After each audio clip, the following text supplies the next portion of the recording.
Presumption of the Egyptians commercialized that incomparable art. I was holding forth along these lines one day, when Agamemnon came up to us and scanned, with a curious eye, a person to whom the audience was listening so closely.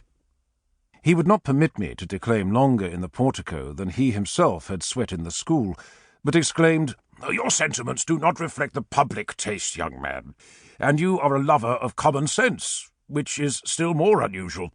For that reason, I will not deceive you as to the secrets of my profession. The teachers, who must gibber with lunatics, are by no means to blame for these exercises. Unless they spoke in accordance with the dictates of their young pupils, they would, as Cicero remarks, be left alone in the schools. And, as designing parasites, when they seek invitations to the tables of the rich, have in mind nothing except what will, in their opinion, be most acceptable to their audience, for in no other way can they secure their ends, save by setting snares for the ears, so it is with the teachers of rhetoric. They might be compared with the fisherman, who, unless he baits his hook with what he knows is most appetizing to the little fish, may wait all day upon some rock without the hope of a catch. What, then, is there to do?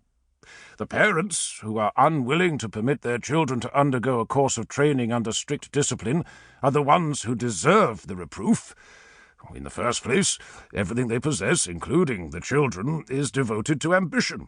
Then, that their wishes may the more quickly be realized, they drive these unripe scholars into the forum, and the profession of eloquence, than which none is considered nobler, devolves upon boys who are still in the act of being born.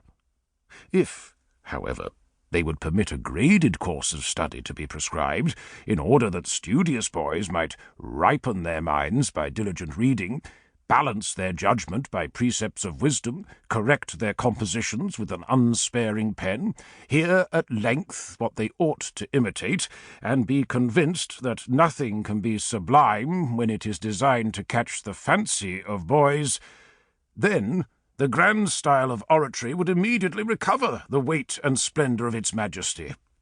Now the boys play in the schools, the young men are laughed at in the forum, and, a worse symptom than either, no one in his old age will confess the errors he was taught in his school days. But that you may not imagine that I disapprove of a jingle in the Lucilian manner, I will deliver my opinions in verse. The man who emerges with fame from the school of stern art, whose mind gropes for lofty ideals to bring them to light, must first, under rigid frugality, study his part, nor yearn for the courts of proud princes who frown in their might, nor scheme with the riffraff a client in order to dine, nor can he with evil companions his wit drown in wine, nor sit as a hireling applauding an actor's grimace.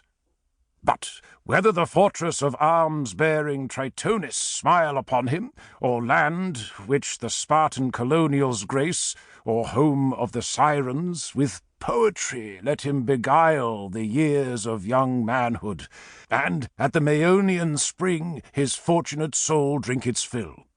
Then, when later the law of Socrates' school he has mastered, the reins let him fling, and brandish the weapons that mighty Demosthenes bore. Then, steeped in the culture and music of Greece, let his taste be ripened and mellowed by all the great writers of Rome.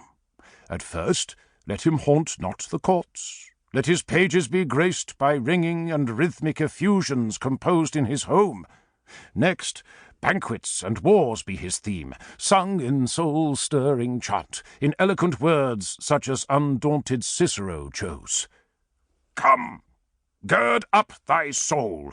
Inspiration will then force a vent and rush in a flood from a heart that is loved by the muse.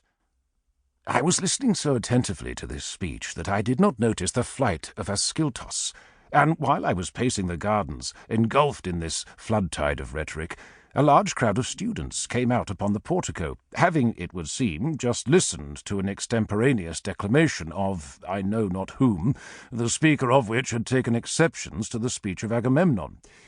While, therefore, the young men were making fun of the sentiments of this last speaker and criticizing the arrangement of the whole